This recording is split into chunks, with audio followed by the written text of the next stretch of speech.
Hello, I'm Lorraine. I'm a second year biological sciences student here at Imperial, and I'm going to be telling you about my experience finding a flat for year 2.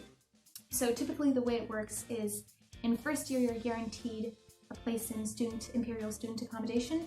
So you'll be in a flat with a bunch of people from a bunch of different courses, which is a great way to make new friends.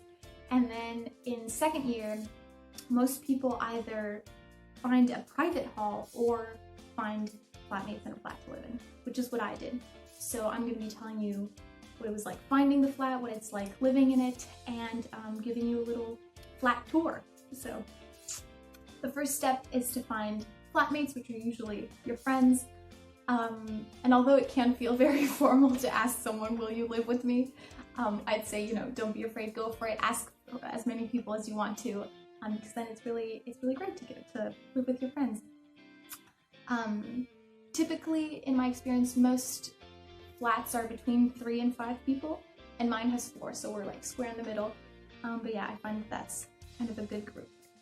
The second step is to have kind of a sit-down conversation where you talk about like budget, what are your priorities, what are things you're willing to compromise on, and I think in that stage and kind of throughout the experience of living with other people, being very like clear and direct with your communication is very important, just to make sure that everyone is on the same page and has the same kind of goal.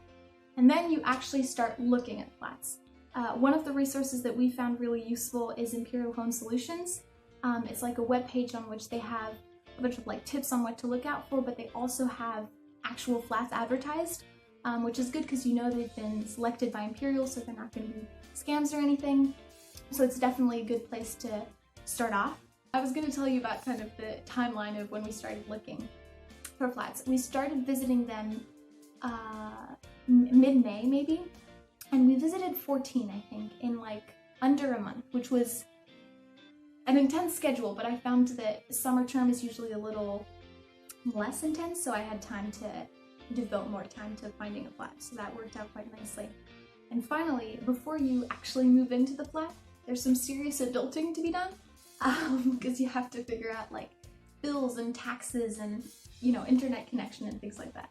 I think it was okay for us. You can get help from your parents or someone else, but it's like a necessary last step that you have to do before you actually move in. Overall, I'd say my experience finding the flat and living in it has been very exciting because it's a new step in life and I'm living with my friends and it's very fun. Finding the flat was a little challenging because the learning curve was pretty steep. I've never been house or flat hunting, but it's good life skills, and I'm really happy with where I ended up. So hopefully you will too. And yeah, wishing you the best. Bye!